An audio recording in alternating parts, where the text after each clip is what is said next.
Singapore's latest electoral boundary changes reflect population growth, said Senior Minister of State for Digital Development and Information as well as Health, Dr. Janil Pathakiri.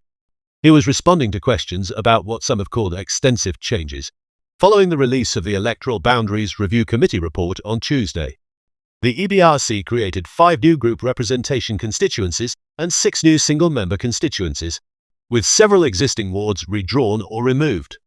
Only 5 GRCs and 4 SMCs remain unchanged from the last election. For GE 2025, Singapore will have 33 electoral divisions, 18 GRCs and 15 SMCs, one more of each than in 2020.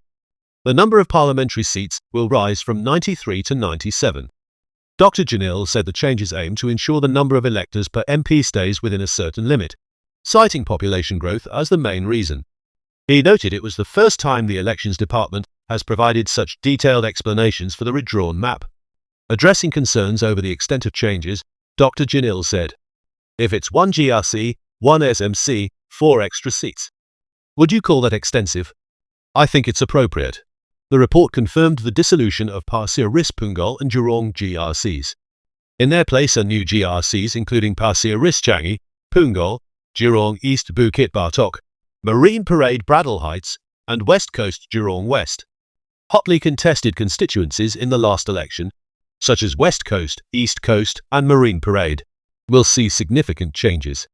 West Coast GRC will become West Coast Jurong West GRC, absorbing parts of Jurong East Bukit Batok and losing areas like Harbourfront, Sentosa, Dover, and Telok Blangah.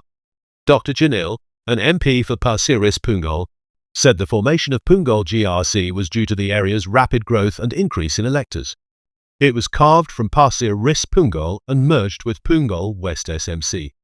The remaining parts of Pasir Ris Punggol were merged with areas from East Coast GRC to form the new Pasir Ris Changi GRC. Pasir Ris without Punggol has 3 electoral divisions. You need a bit more population to justify a 4th MP, he explained. It's a little bit like a Sudoku puzzle. You sort of solve one bit, and then it has an impact all the way down through the rest. So there's a knock-on effect.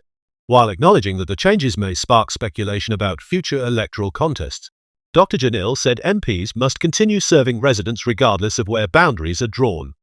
People go where the facilities are, regardless of electoral lines. As politicians and MPs, we serve residents no matter where the boundaries are. Despite Dr. Janil's explanations, many members of the public were not convinced that population growth alone justified the changes. Under Sienna's Facebook post, several netizens expressed their skepticism over Dr. Janil's statement that population growth was a key factor in the adjustments to Singapore's electoral boundaries. One user questioned the rationale behind the changes, asking why Bukit Batok's single-member constituency had to be removed and merged with Jurong East Group Representation Constituency if the adjustments were purely due to population growth. Another user questioned how the addition of just 1 GRC and 1 SMC could result in the number of parliamentary seats increasing from 87 to 97, and raised doubts about the link between population growth and the redrawing of electoral boundaries. A separate comment cast further doubt on the population growth explanation, pointing out that Singapore has low birth rates. The user suggested that new citizens should be barred from voting for the first 5 years and called for the abolishment of GRCs, proposing a return to SMCs.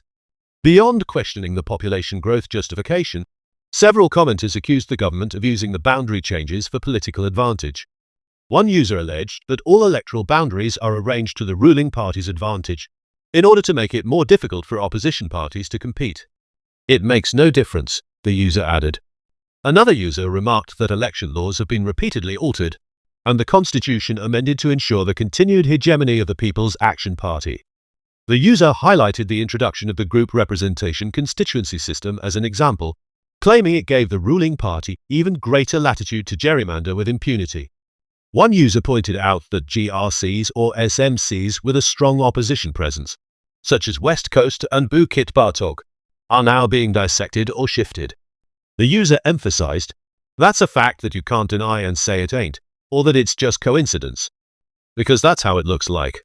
Another user criticized the justification of population growth, arguing that Singapore's low birth rate should not lead to such drastic redrawing of boundaries. They also noted that opposition strongholds with close vote counts from the last election were being dismantled. "What a coincidence," the user remarked. The user questioned the independence of the elections department, suggesting that it was no longer hiding its intentions and was openly telling the public it had literally gerrymandered. In addition to concerns over political intent, some netizens turned their focus to the Electoral Boundaries Review Committee itself, raising doubts about its neutrality and transparency. One user questioned why it seemed that PAP members of Parliament already knew where the new boundaries would be drawn. Did the EBRC consult them before redrawing the boundaries? The user asked.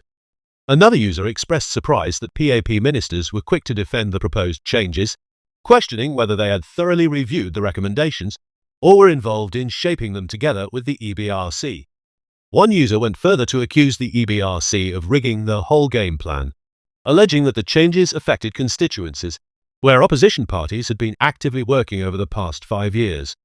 The user questioned why the EBRC could not release its report a year in advance and asked why the committee is always convened very close to the general election. These comments underscore a deepening public distrust of the electoral boundary review process, with demands for clearer and more transparent procedures.